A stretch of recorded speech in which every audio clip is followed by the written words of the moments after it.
went to Beijing for the first time all the way back in 1984, before I guess any of you were born. And I went there as an undergrad, and I had come from a fairly religious background. I was interested in what people believed in China. I didn't expect that they believed in the same thing, but I thought there must be some faith or belief that people have. And so I remember riding my bicycle from Peking University, because back then the buses were slower than bicycles, and there were no subways and no taxis. I rode my bicycle for like an hour down to the city to White Cloud Temple, which is this big center of Taoism, China's indigenous religion. And I thought, this is where I'm going to see Chinese religion, Chinese faith, and the place is basically empty. And I thought, the communists have really killed religion. There's nothing left of religious life in China. And after a few other experiences like that, I went back home in 1985 thinking, wow, religion is pretty much dead in China. That's the way a lot of people thought of it. There were no, at universities back then, there were no courses on contemporary religious life in China. There were historical things on Buddhism, Taoism, or the Jesuits coming in the Ming Dynasty and the Qing Dynasty and so on, but nothing contemporary. Then when I went back to the 1990s, you could see that things had shifted, that religious life was flourishing. There were a lot of different things going on, quasi-spiritual movements around this thing called Qigong, which is a kind of breathing martial arts practice. Churches were growing and getting more and more members. And you could see that after Chinese people were searching for some meaning in life. And the problem was, I think, the big problem was traditional religion, traditional spiritual life ended in the early 20th century when traditional China sort of collapsed. It was replaced by a variety of things ending in communism, and then by the end of the 1970s, that had collapsed as an idea. China is still officially a communist country, but nobody really believes in communism. And then that was replaced by this crazy economic economic growth at all costs model, which has been the reform era in China over the past 30 or 40 years. And that's left a lot of people feeling dissatisfied. There's got to be something more to society than just making money. The sort of slogan in the reform era is, to get rich is glorious.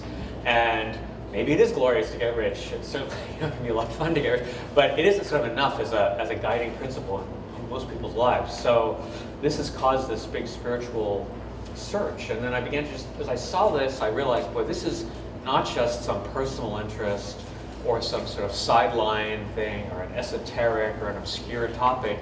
It's at the center of China, Chinese society and Chinese people's concerns. And it's something that I feel is also common around the world and in many other societies. In our own societies, we also feel that maybe economics has got too much of a primacy in how decisions are made. And so I think, to me, there are a lot of universal themes in this as well, besides being specifically about China. Yeah.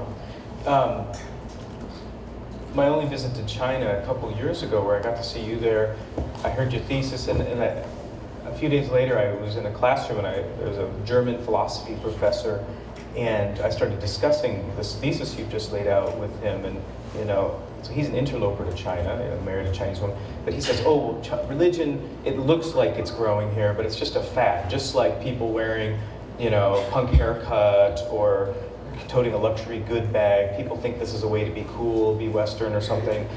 And have you heard that kind of response from critics? And how do you answer people who try to suggest that, who basically try to suggest your thesis might be wrong? Yeah, well, I think they're wrong. No. Yeah, good. I do too. It's funny, some of the biggest critics are Chinese people who say, not critics of me, but critics of themselves and critics of religion in China, and they say, oh, we don't have real religion in China, we're just always asking for things. We're just asking for success or for good health or whatnot. And that young people even say who join churches are doing it just because they think it's modern. It's sort of a cool thing to do. And I don't know. I think that that's really judgmental.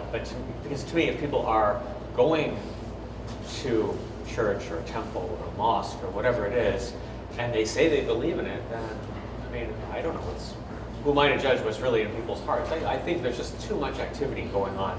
There's too many new churches, new temples, new mosques being built. It can't just be some kind of a fad. Yeah. But in the reporting, when I read half the book so far, and you give a lot of history of China that I find very valuable and interesting, and then also a lot of reporting into these religious communities, and to me that's a compelling way you show the impact of religion. Like in the chapter 4 on Chengdu, and the main pastor you profile, and sort of the rigor of scholarship and things happening within the church there. And I wondered, will this book affect those kinds of people? Because I think you end that chapter with a quote of this guy worrying he might go to prison one day, like his friend. Yeah, he's worried he's going to go to prison when my book comes out.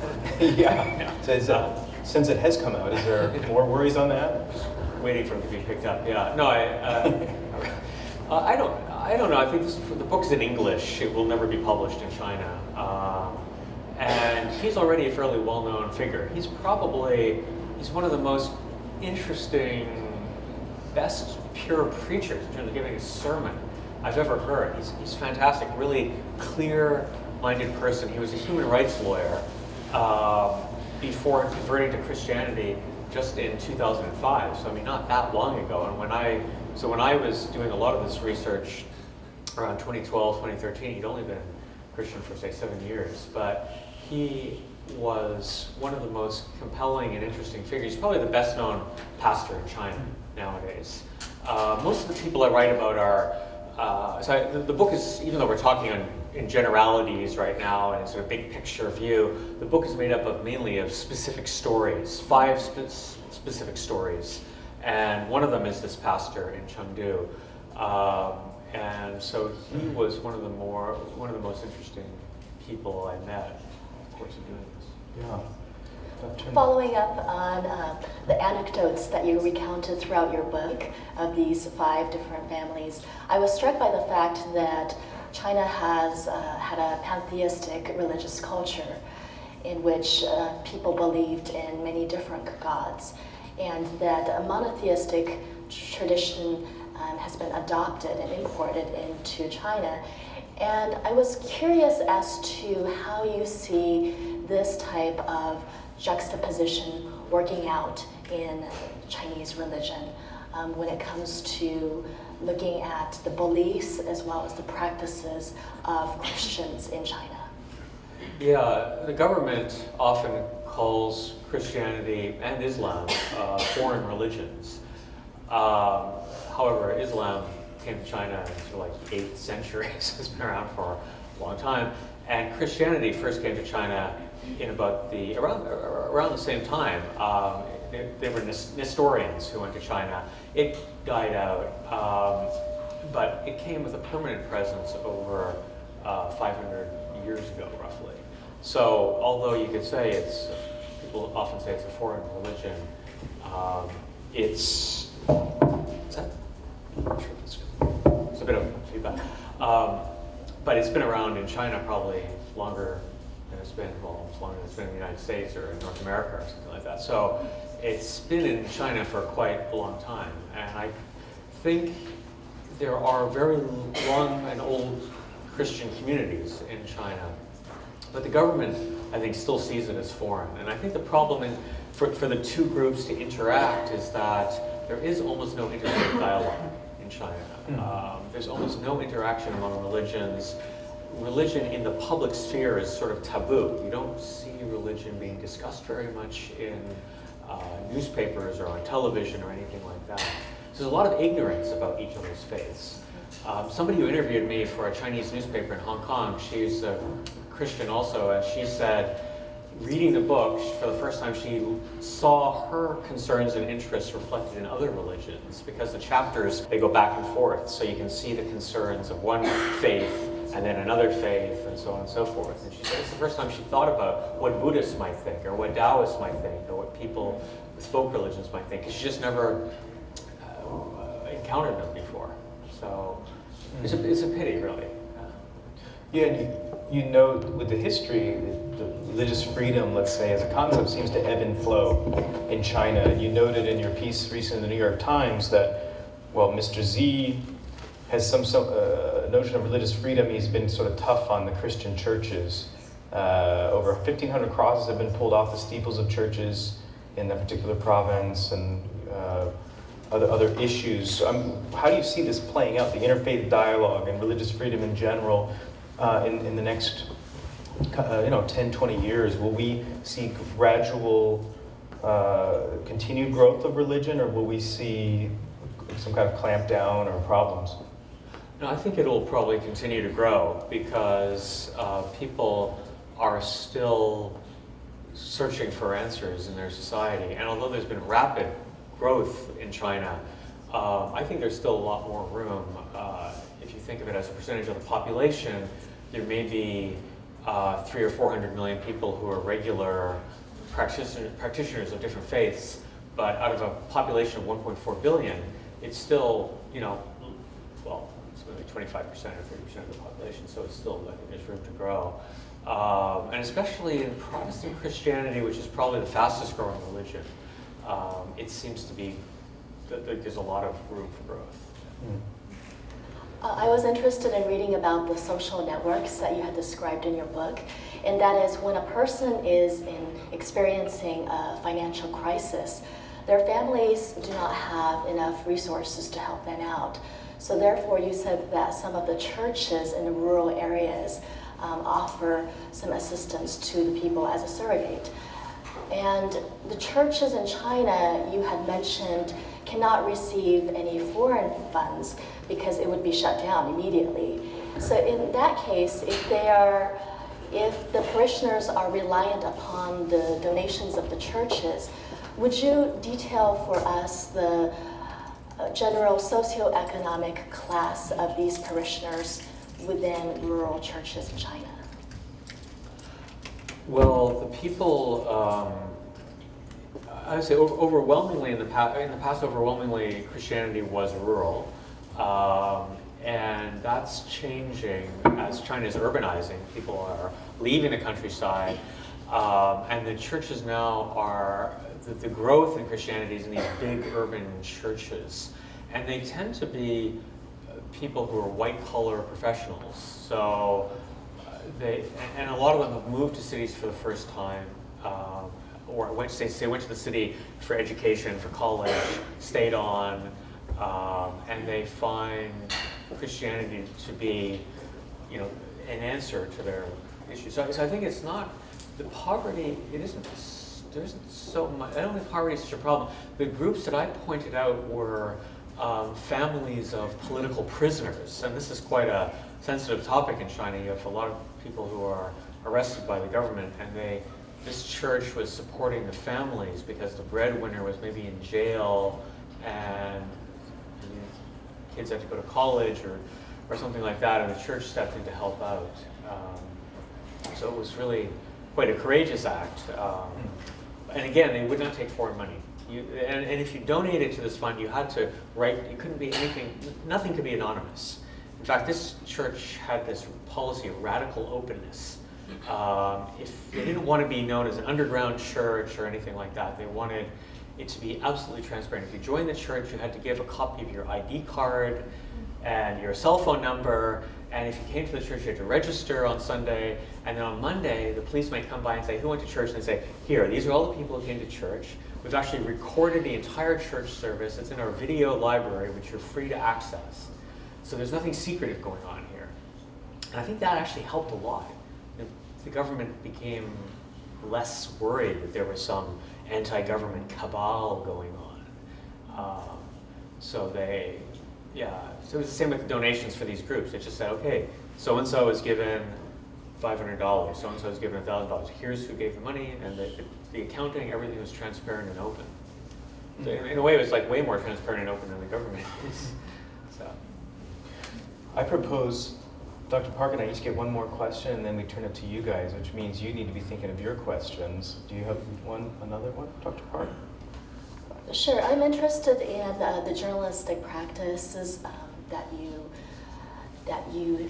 share for this book, and the power of observation in particular, because when you become acclimated to a particular society, some of these situations and these traditions with a fresh set of eyes.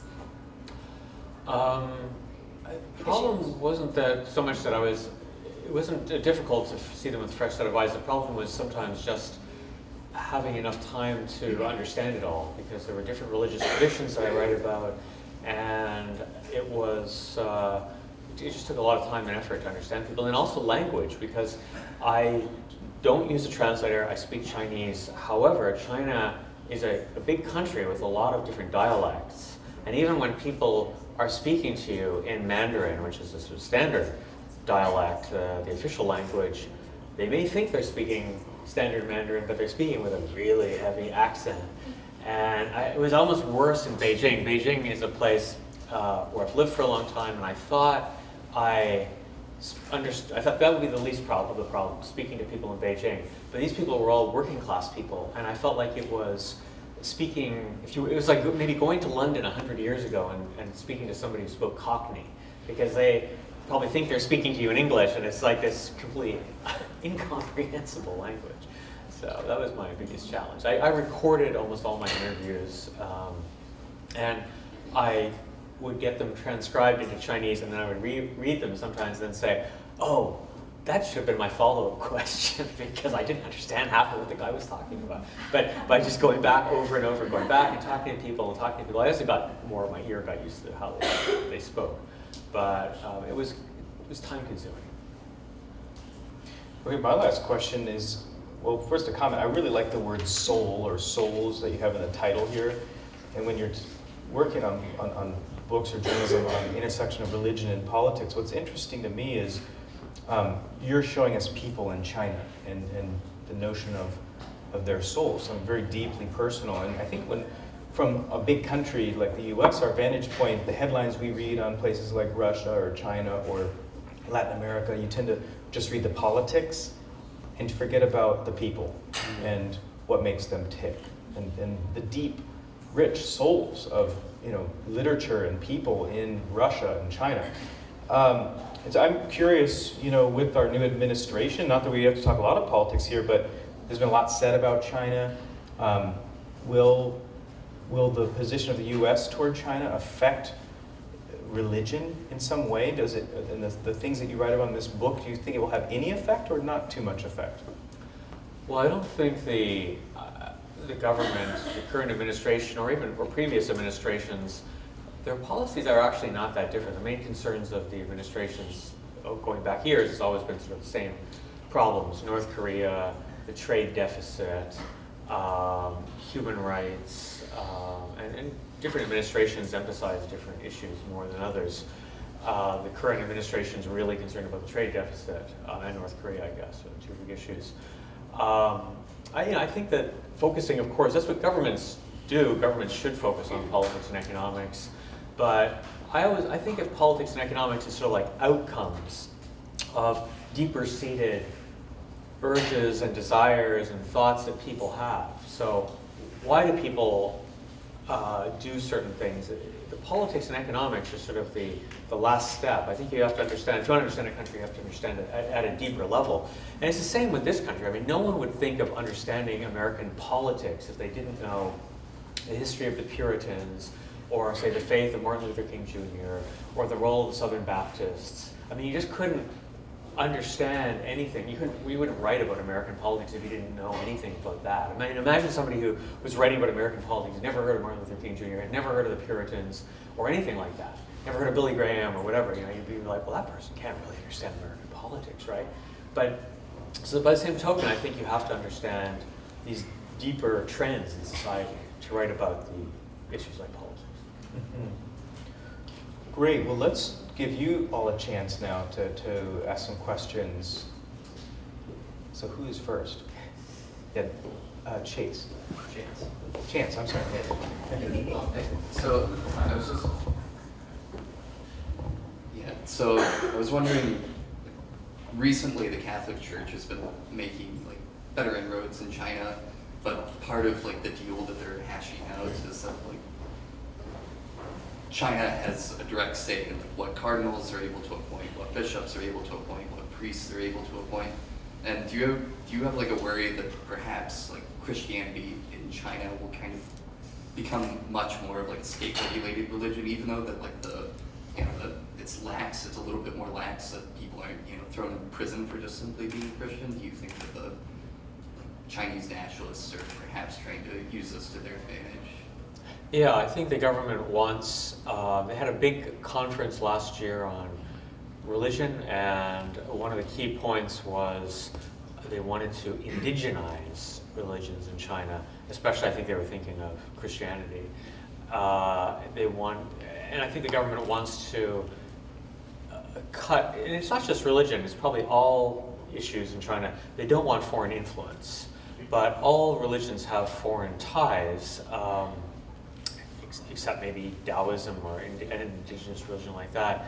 But of course, Catholicism, the Vatican, is the original religion with a global network. But Protestantism also, many Chinese pastors come to the United States to study theology. Chinese American communities put a lot of stuff online. People download translated books on theology or other practical issues like how to start a church and how to manage a church. And I think the government is increasingly aware of that, and they don't like that kind of thing. Specifically, you asked about the Catholic Church. This has been in discussion for a while. After 1949, when the communists took power, they kicked out all the foreigners, all the missionaries in China, and all the foreigners involved in religion. That really hurt Catholicism, I'd say, the most, because Catholicism is quite hierarchical. It's very hierarchical, and there were a lot of foreigners running the different. Basically, all the bishops, almost all the priests, the head of all the schools, all the hospitals were foreigners. When they left in 1949, the church was almost decapitated. So the church would like to somehow reestablish closer ties. Right now, if you're Catholic and you want to be loyal to the Pope, then you have to be underground. There is an official church, an official Catholic church, but they can't have any direct ties to the Vatican. So this has been a fundamental source of conflict since 1949. Of course, they'd like to solve this, but the problem is, how do you do that without selling out fundamental principles?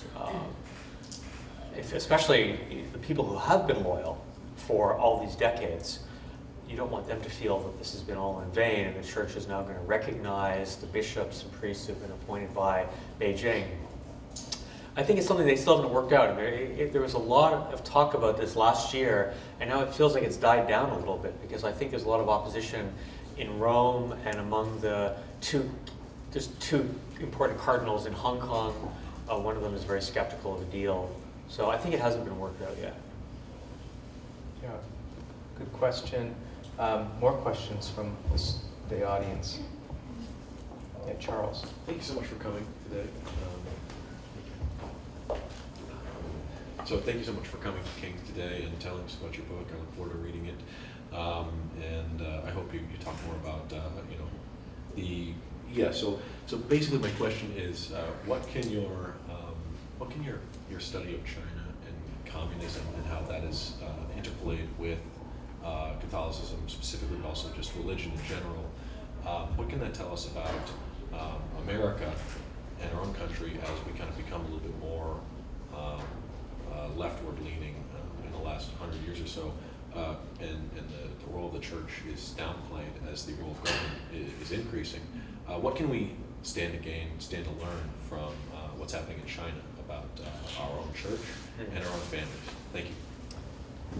Yeah, the funny thing is, outside of the United States, people think of the United States as, even though you can say the role of church attendance has declined and so on over the past decades, overseas, people tend to think of the United States as an anomaly, as being a developed country where church attendance is still so high, actually, and where religion still plays such an important role in politics, if you compare it to many European countries, for example. I think in China, I don't know, one thing you could learn perhaps, or we could learn, is that economic growth and these material gains don't solve all problems in society, and that societies need some sort of shared values in order to be cohesive. And you can define those as you wish, but it's hard if everybody's atomized and living in their own little world and on their own devices, playing games or on Twitter and whatnot, and there's no interaction, there's no shared social life in a way, then it's hard to have any kind of cohesion.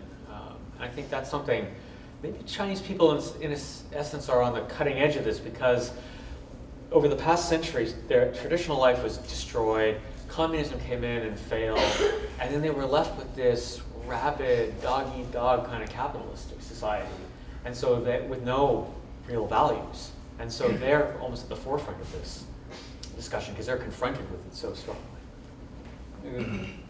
Can materialism become a sort of a god in the absence of values? I guess for both countries, it's sort of a question coming from different histories, right? Yeah, I mean, we see it in the United States also. This is a constant source of discussion, right? Absolutely. Yeah. Great. Another question over here. Hi, echoing Charles, thank you so much for being here tonight. I had a question. Do you, I guess given the post-Mao or communist religious sort of climate in China, is there any observable change in mores in the culture itself? Has there been any kind of surge of like different traits in the culture on the whole? Well, Chinese people are extremely self-critical, and there's a huge discussion online and social media about what kind of society we've become, and they often point to these very telling examples of people who have an accident on the street and nobody goes to help them because people think that could be a scam. They think, oh, maybe that person isn't really injured. If I go over and lend a hand, immediately the person will say, oh, he's the person who did it to me, and ask for money from you. And I think that people talk about this all the time in China. However, I feel that in some ways people are almost too self-critical. And since going back and forth to China over the years, I feel that people are actually a lot more polite than they were in the past, and a lot nicer. And when I say that to Chinese people, they'll say, oh, they're just polite and nice because you're a foreigner. And they're being nice to you. Wait till you see the way they are among each other. So I don't know, but it's hard to say. But I think there is a big debate about this in society, in China. What kind of society are we becoming? And people think that they're not good enough, that there aren't good enough values. And the government recognizes this also. So under the administration of Xi Jinping, took office 5 years ago, and this coming autumn he'll be reappointed for another 5-year term. This issue of values has been at the forefront of his administration. I know some folks who run on WeChat. WeChat is like WhatsApp, but it's in China and it's huge, and you can pay for stuff on it. It's more robust, lots of features on there. And there's some people who started a magazine. These folks were journalists. They started this magazine called Territory, and it's one of the most popular platforms on WeChat. And it's around values and religion. They're very careful not to trip any wires that the government might not like. But they said, we thrive. We're this huge online magazine, essentially, because they cover, with 200 or so journalists and correspondents, they cover issues of values related to the people. Yeah, no, I think it's a real hot, it is sort of probably the hottest single issue in China today. Okay, more questions from students. Yeah, Amanda. Amanda is from Milligan College, one of our visiting students, and is interning at Backstage, a theater Yes, that's publication. correct. Yeah. Thanks so much for being here. I'm really looking forward to reading your book. 2 quick questions if we have time. The first one is, what did you personally gain from this experience working in China, writing, meeting people, either spiritually or maybe mentally? And my second question is, what did you do to prepare? What I gained, well, I thought, I found, first of all, people were incredibly hospitable. People when they understood that you sincerely and genuinely wanted to understand what they thought and believed, they were so willing to let me into their lives. And during, some of the most sensitive times in a family's life, especially when people die, funerals, there was a lot of very generous time. Like this family I write about in Beijing, the guy called me up when his mother died, and so having the funeral tomorrow. There's a million things he's thinking about, but he was concerned that he wanted to make sure that I saw a Beijing funeral, and so I went there and spent time. So I found that was really touching. And the things I did to prepare, I guess like any journalistic assignment, you would say, or you have to read a lot in preparation and follow up a lot, as I was alluding to with the recordings and transcribing them and going back. The first pass is never good enough. You have to, if you have the time, of course, in journalism we're often under time pressure, but it's always better to go back. I remember one of the guidelines at the Wall Street Journal where we worked for writing a feature story was, whenever you plan for X amount of time, like say you're going to go and spend 3 days, spend a fourth day. Because the fourth day, without anything planned, don't book it full of appointments. Just try to spend 1 day with a bit of sort of idling. If say you're in a new city, just wandering around looking at things. And then sometimes that's when you find the story. And that's when you realize, or you get the context to make the story really come alive. So I think that's the key, is just spending the time. Thank you. Did you have a second question, Amanda? That was a two-part. There's a two-parter. Okay, good. Question in the back here. So government, as you said, took a lot of precautions in controlling the spread of the Christianity. And my question is, what do you think is the fear of government? Is it more of the foreign forces or the internal conflict? Like, does the government fear that their communist regime, or, will not stand against the upcoming rise of Christian power, I guess, or religious power? Or influencer, yeah, right. No, the foreign ties are an absolute red line, as I said, not just for religions, but for NGOs or any kind of organizations. They don't want foreign money coming in, they don't want foreign organizations, and even foreign ideas. There's some sort of a new rule about trying to limit the amount of foreign textbooks in Chinese universities.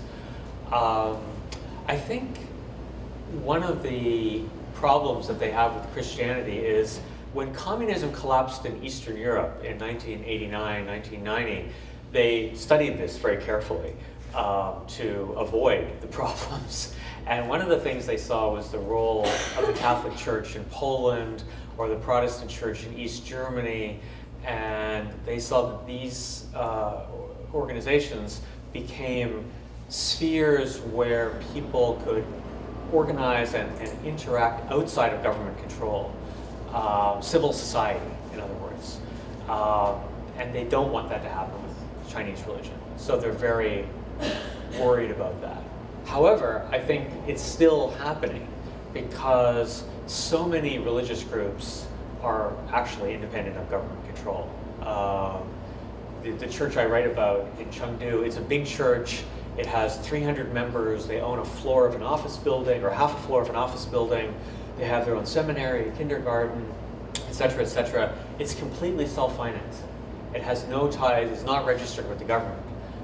They make everything available to the government, so there's no paranoia on the side of the government, but they are not a part of the official church. And I think the government is worried, though, about groups like this. So, yeah.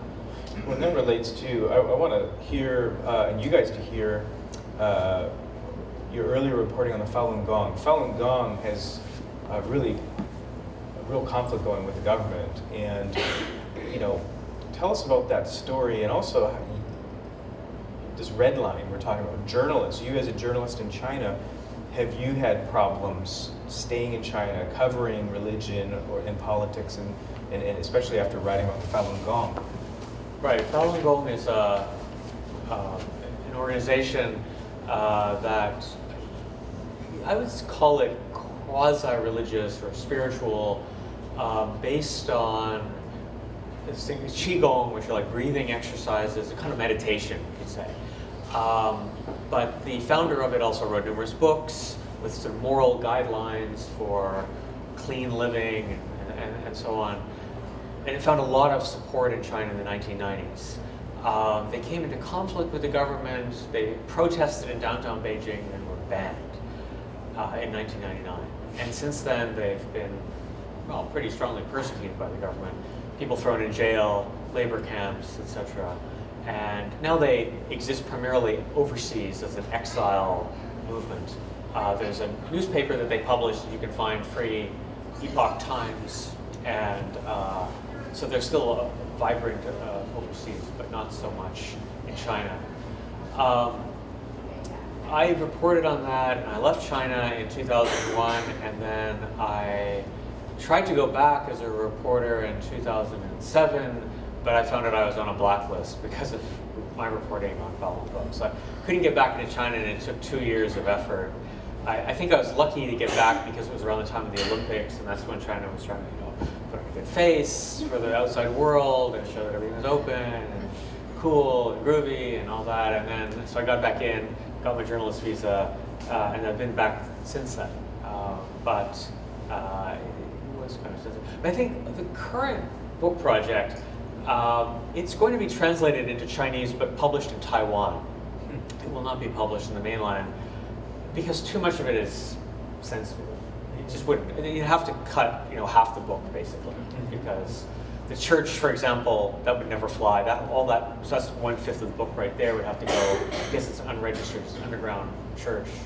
The sections on the government policy wouldn't fly, and so on and so forth. It's okay, but it's still a very sensitive issue in China to write. Yeah.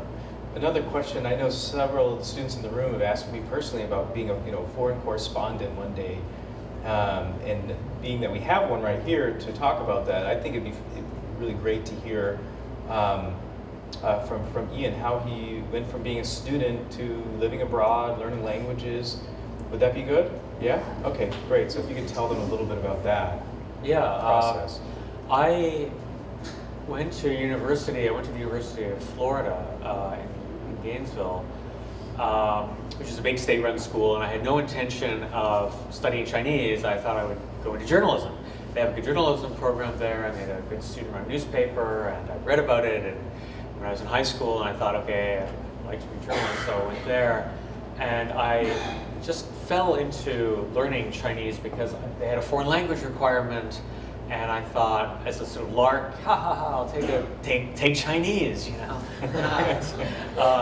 and so I took it, and there was a teacher there who was just really, really good, and he made it into this fascinating puzzle, and it was just a lot of fun. And I took it for 1 year, and then I thought I took it for another year. Before I knew it, I had so many credits in Chinese language. I thought, I could just major in Asian studies. So it was kind of a random thing. But then I went to China. They had an exchange program to go to China. And so I went there in 1984 and thought it was such an interesting country. And this was just after diplomatic relations had opened up between China and the United States. There was the first wave of foreign correspondents who'd gone there. And I thought, I would really love to do this one day. But my Chinese was really lousy. As I went there and I realized, I've been studying in the United States, but when you're learning a foreign language, there's no substitute for the environment. So if you're studying, say, in New York City, Chinese, you may have an hour a day or something like that, but the other 23 hours are probably spent not speaking that language. So you forget things very quickly. So I went to Taiwan to learn more Chinese. And I think the language was key because it got me over there eventually. I got sent over by the Baltimore Sun. Back then it was harder. I think it's different now. Back then it was harder to get a visa to go to China, and you needed to have sort of an official sponsor to get you in. But now you can go in. There's this amazing program. You can get a 10-year visa to China. So like a 10-year multiple entry visa. I mean, any of you can get that if you go to the consulate, and you have to leave every 3 months or so, but it's not that bad. You can go still for 90 days, and there are just more opportunities to work as a researcher at a newspaper, do stringing. There's more outlets online. It used to be, when I went there were just a few correspondents, and they were all kind of senior, and they never hired people locally. They wouldn't hire a student or somebody who was in their 20s. They'd be like, no, go back home, work on the metro desk, and then work on the state desk, or work on the national desk, and then when you're 40, we'll send you abroad. And that's what I thought, that's why I didn't want to do that. So, now you really don't have to do that. You can go abroad and stay and learn the language and start stringing and stuff. But I think the language is key. It's not really possible, especially if you're younger and trying to freelance, to even afford a translator. I mean, you need somebody working right next to you the whole time, looking at the internet with you, talking to you. It would be incredibly expensive. So you need, I think the language is a crucial thing. Yeah. And your focus, another aspect of career I think is really fascinating is, I sense there's not too many journalists out there who see that religion's an important area. And we just got a new journalism major here, and we have tracks people can specialize in, so business, politics, arts and culture, or religion. We think it's important that I would love to see more people going into the field who have some expertise and knowledge and want to develop more knowledge and expertise in reporting on religion. And so how did that become a key theme for you in your books and work over the years? I think it was mainly because of my upbringing, and I also just thought it was undercovered. It was something that didn't get written about very much, except the only time people write about religion in China is either persecution, some kind of a church gets cracked down upon or something, or as kind of a goofy, wacky thing, Chinese people doing strange things in parks, or walking backwards, or meditating, or something like that. And so it becomes either an exotic thing or a persecution story. But all of these things happen. Of course, there is persecution. There are strange things that happen in China.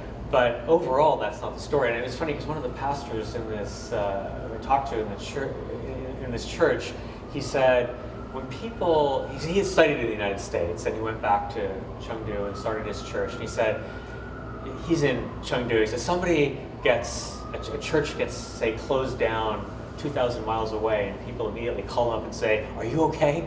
And he's like, he said, really, overall, the story is not of persecution. It's that churches are growing. The number of people at all of these churches, legal or illegal, is just going up. So, to me, this is a bit of a problem overall in journalism.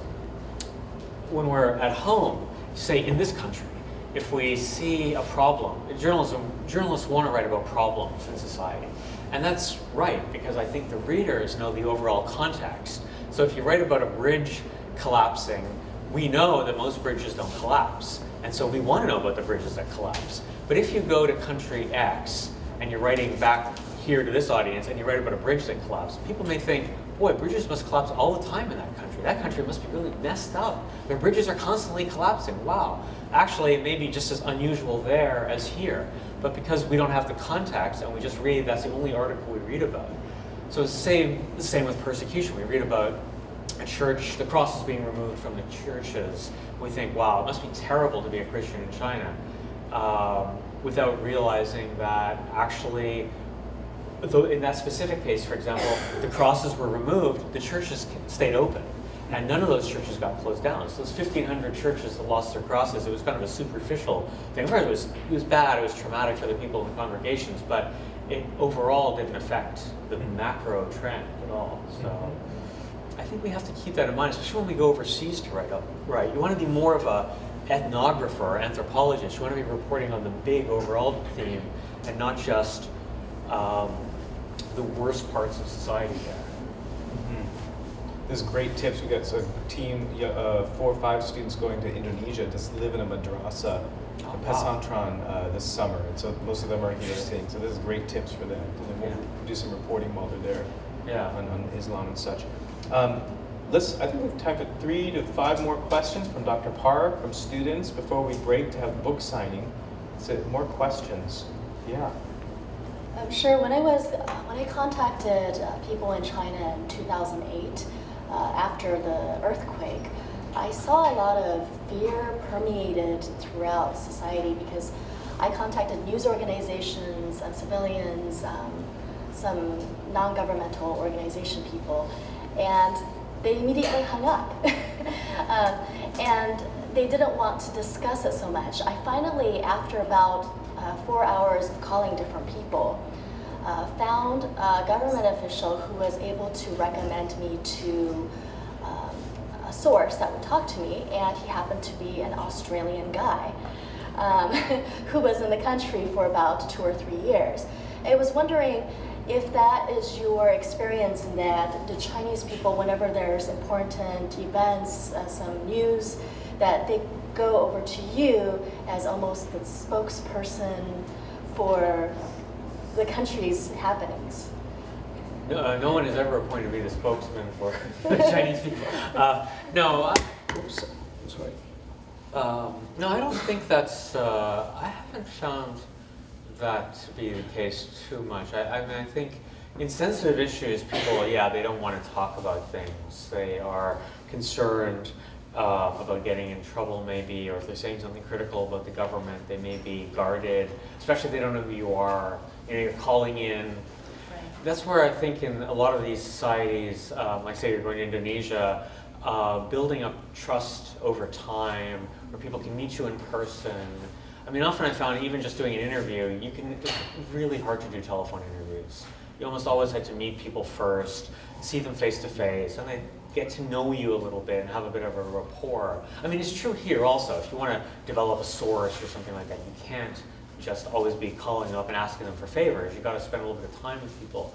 But I think especially in China, where interactions are more important. Yeah. Good. Questions?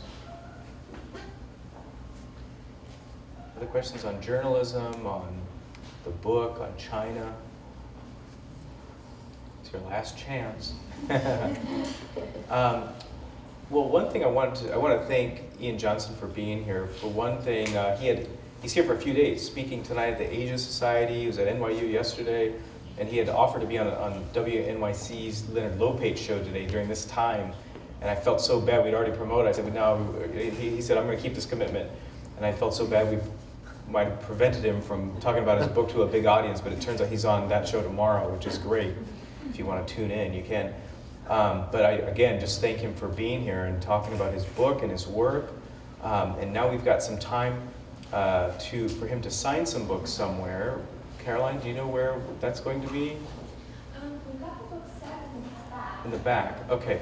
Sure. So we'll migrate over there, and that gives us plenty of you guys time. Those who need to get to class in 20 minutes, and time to chat privately with Ian as well. But let's thank him so much for.